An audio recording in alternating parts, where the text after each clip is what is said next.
Kaya mga bro, so magandang araw sa inyong lahat. Muli maraming salamat sa Diyos sa panibagong pagkakataon na pinagkalob sa atin para makagawa tayo ng mga panibagong video, mga kalaman patungkol dito sa ating mga motor mga bro. So ngayon araw mga bro, ang unit natin ay XRM125 home service po tayo. Ito bagong bili, yan, shoutout kay Parin Junel. Bagong bili ito, ibabiyahin natin ng Bicol, So hindi siya umaandar, so ito-troubleshoot muna natin, tapos i-condition natin. Kasi malayo-layo ang tatakbuhin niya mga bro. Yung XRM125 ayaw umandar. Home service tayo, Lipa, Batangas. Alright, so ayan mga bro, bago natin umpisan yung ating video, yung mga bago pa lang po dito sa ating channel, huwag niyo pong kalimutan mag-subscribe para po lagi kayong updated kapag mayroon tayong mga gagawin na mga panibagong videos. So tara.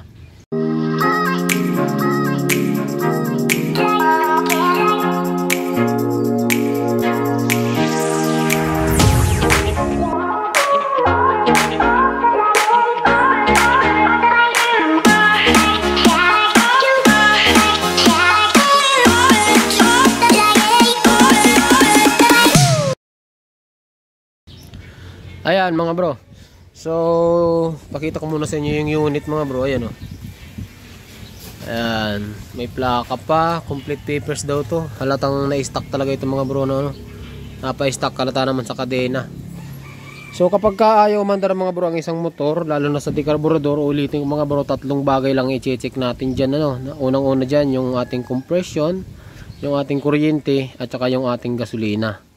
So paano ba malalaman mga bro yung compression? Sa compression mga bro, kailangan kasi walang leak yung barbula, yung spark plug.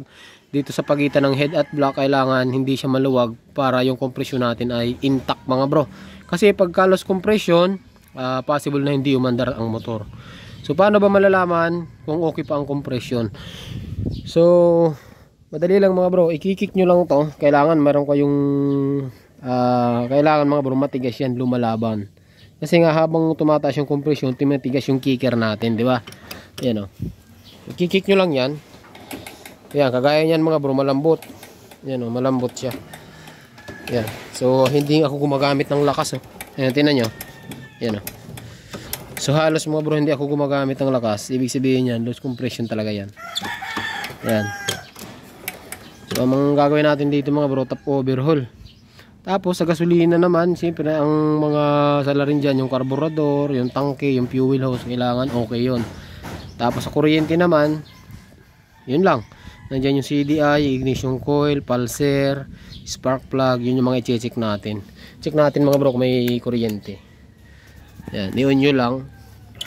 Tapos, check natin to. Yun, mayroon meron meron. Kita nyo ba? Dito natin. Ayan meron.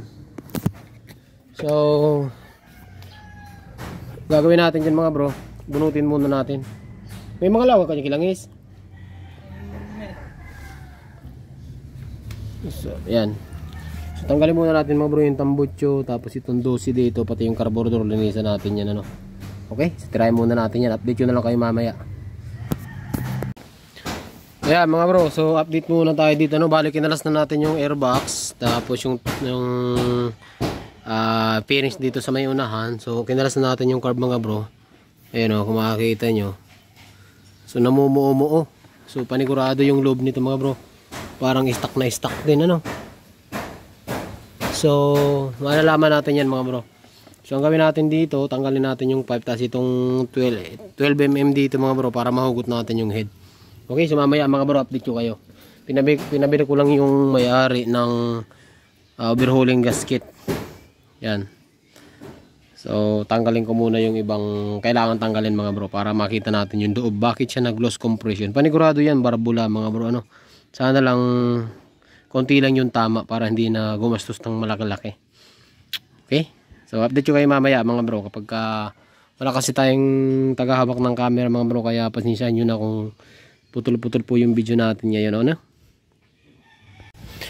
Ayan mga bro, so update po tayo. Bali nabunot na po natin, nakalas na natin yung block. So sa kasamaang palad mga bro, hindi na po pwede ito. Ayan, oh. Tutong na. Kakayod na po yan. Ayan, oh. So mas maganda nito palitan na ng bagong block to mga bro, kasi putik na po. Ayan, oh. Putik na. Okay. So dapat palitan din ng bagong valve seal to. Tapos ito ang problema nito mga bro, nakaangat. Ayan, nakaangat siya. So ang nangyari dito, sana hindi siya nabaliko, no. Ayan, oh. Ayan, oh. Kita nyo mga bro, ayan, oh. Oh. Ang laki ng clearance. Oh. Mapapansin nyo dito, ayan, oh. So ang laki ng clearance. So kalasin natin mga bro kung ano yung makita natin sa loob. Kalasin muna natin to mga bro, kung ano natin makikita sa loob. Tapos yung piston niya wala na rin, tikom na lahat. Maganda sana wala pang tama yung connecting rod niya, pero putik na to eh, oh. Ay, mukhang tinamaan yung barbula. Ay yung piston na yan, oh. May lamat siya ng intake.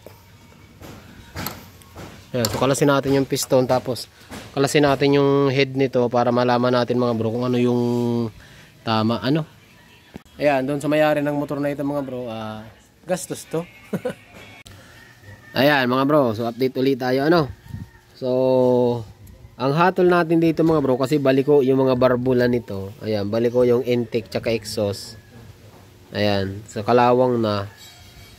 So ang hirap niyang bunutin dito mga bro. Sana hindi tinamaan yung valve guide. Okay, hindi tinamaan yung valve guide nito. So lilinisan natin to.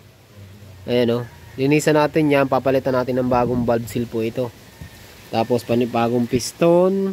Papalitan natin pa ng bagong piston. Tapos yun lang. So mamaya malalaman natin sa may clutch side kung mayroon pa tayong dapat napalitan dyan. Okay. So linisan ko muna lahat ng mga pyesa yan mga bro. Tapos pagdating ng part, sisalpak natin dito, ibalik natin, and then paandarin natin. Alright, basic na basic lang to mga bro. No, basic na basic lang. 2 hours later. Ayan mga bro, so bali update po tayo dito sa ginagawa na natin na XRM 125. So pasensya na kayo mga bro kung ngayon lang tayo nakapag-video, kasi kanina mga bro ay mayroong nagiinom doon sa piston natin, tapos maingay, may tumutugtog, kaya hindi tayo nakagawa ng video. So bali mga bro, ang ginawa natin dito pala, ano, dahil loose compression siya, kung nakita nyo naman yung block, nagpalit tayo ng bagong block. Nagpalit tayo ng intake tsaka exhaust na barbula, kasi pares tabingi. So sabi ko nga sa inyo, possible na nag-umpugan yung piston nun. Mali yung tuning ng tune up, masyadong tukod, kaya siguro nagkaganon, ano. Tapos siyempre nagpalit tayo ng panibagong valve seal. Yung camshaft nya maganda pa naman. Ayan, tapos ito nagpalit tayo ng spark plug cap. Ang problema, medyo pangit ito mga bro, parang hindi kasi sumasagad eh. Guma kasi, oh, ayan, oh, lambot, oh. Ayan, tapos nagpalit tayo ng ibang parts ng carb, yung repair kit, kasi yung carburetor niya ay punong-puno na ng gelatin. Dito sa may clutch side wala tayong ginalaw, sa may magneto side wala rin tayong ginalaw. Kasi nga sabi ko sa inyo, papaandarin muna natin para malaman ko kung maganda pa yung kondisyon ng sa may clutch side niya. So pag andar niya okay naman. So bali mga bro, nasa labas na yan, kasi ayun, oh, binumbahan namin to. Malalaman niya bukas kung malalaman niya bukas kung lumambot. Pagka lumambot ay palit interior yan boy. Ayan, tapos throttle cable nagpalit pala tayo mga bro. Ayan, ngayon subukan natin. Wala siyang battery mga bro. Ayan, mayroon pang ibang mga binibenta doon mga bro, XRM 125 tsaka RS 125. Mura lang yung XRM doon, 25 lang mga bro. Pag-iisipan ko muna yan kung kukunin, kasi gawa nung walang block, walang head, tapos kinakalawang na yung timing chain. Yung stud bolt na 4 kinakalawang na rin. Ayun daw sa mga ano kaya. Haloy na dyan. Hindi, ibig sabihin, hindi dara pa mo sana dyan. Huh? Tawin yun. Ayan mga bro, bagong lipat kasi. Yung RS125, alam ko ano. Ayan mga bro, pero 25,000. Kaso, parang stock up din. Parang hindi rin umaandar. Ayan mga bro, so ito ay linis na lang. So subukan muna natin. On natin, walang neutral, gawa nung walang battery. Siya nga pala mga bro, ito niwinairingan pa natin. Wala siyang display, walang fuel gauge, walang gear indicator primera segunda. So ginawa natin ng paraan. So ang naging problema lang naman, minor, gawa nung yung main supply na accessory wire na black papunta dun sa ignition ay sa gear indicator, nawala siya, kaya ayaw gumana lahat. Tapos busted lahat ng bumbilya niyan. Magmula sa signal light, sa high indicator, tapos 1, 2, 3, 4, 5, tapos yung backlight busted. Subukan natin, paandar natin. Tapos ito mga bro, naka 57 na. Hindi na siya stock. No. Hindi na siya stock ngayon. Yan. Tapos yung tumutunog na yun mga bro, ano yan? Starter, yung gumagano, di ba? Starter motor yan. So ang gagawin lang dyan, kakalas yung starter motor, lalangisan lang yung dulo. Yun lang yun. Ba? Yan. Kailangan pa natin ng tono nito. Bumaba yung minor eh. Yan. So yan mga bro, bali umaandar na po yan. Bagong block lang ang baon. Duda ako dito sa ignition. Diba sa mga carbon. Ganda pa mga bro. Quality pa oh. So meron na tayong gear indicator. Ayan. Signal light. Meron din tayo. Nahulog lang yung cover. Tapos left and right. So nasabay lang yan mga bro sa rib natin. Gawa nung wala siyang battery. Patay ang battery nito. So lahat ng electrical umaasa lang dun sa rectifier. Kailangan nito malagyan pa rin ng battery mga bro, ano, para hindi ma-stress yung rectifier. Meron din siyang ayan. Meron na rin yung tail light mga bro. Pati signal light, check natin. Ayan o. Una yung kanyang electrical, pati signal light dito meron din. Yeah. Neutral, primera, segunda, tercera, kwarta. Ayan, pasok lahat, no? Tapos headlight. Ayan, meron din tayong headlight, oh, bro. High and low. Ayan, gumagana yung ating high and low, mga bro. So ngayon ay susubukan natin i-test drive, mga bro, no? I-test drive natin, no? Tapos na-flat pala, no? Ayos na. Good.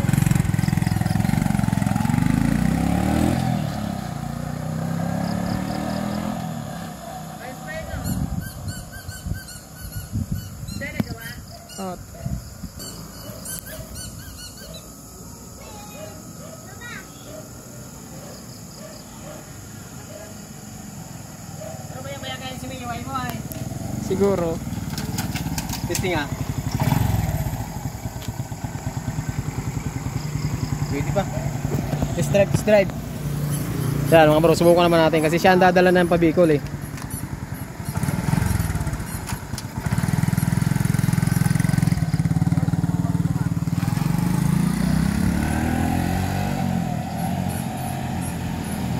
Ayos pa mga bro. Ayun, malalaman natin yun mga bro kasi 2.5 daw binibenta yung XRM eh. Kaya marami ditong binibenta mga bro. Te, ito binibenta rin to? Ito? Ano to? 80? Kaso wala pang clearance so parang partner pa lang. Ah, PCX 80,000 pala ito mga bro. Talo tayo dito, walang pairings. Pero may pairings na 80,000. Ano bro? Tingin mo. Tingin mo. Ayan mga bro, walang ano, walang block, walang head. Pero kung 2,000, mga 2,000 pwede pa to. Kahit kinakalawang na yung mga remi, may papel. May papel naman siguro titi ano. Ayan, may papel pala to.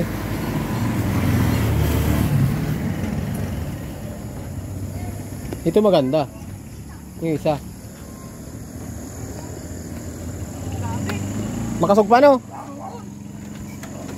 Nagadan? Mawala kung may battery ko tayo ni. Yan, ang problema kang kargado. May time na siya nang namatay mo na siya naglulusot sa kargaan. Pero pagka agawang lining kayo ni, dahil problema. Yung mga bro, normal yun sa karga. Pagka kargado kasi mga bro, tumaas yung block. Ibig sabihin, tataas ang compression. So, yung lining, tsaka yung pag kinikik natin, possible siya mag-slide, ano? Ang solusyon dyan, pwede tayong mag-clutch spring. Okay, pwede tayong mag-clutch spring. Ang problema naman, titigas siya pag kinakambyo. No, titigas siya pag kinakambyo. Pero yung 57 mga bro, kayang-kaya pa ikutin ng starter yan. Kaso nga, wala namang battery. wala naman battery, kaya ganyan ang mangyayari dyan. Yan, okay na yan mga bro. All goods na yan. So siguro mga bro, dito na natin tatapusin yung ating video ano. Pasensya na kayo kung hindi tayo nakagawa ng step by step tutorial kasi mga bro, home service lang po tayo. Ano, limitado lang talaga yung oras natin. So ngayon hanggang dito lang yung video natin. Magandang araw sa inyong lahat at ride safe lagi mga bro.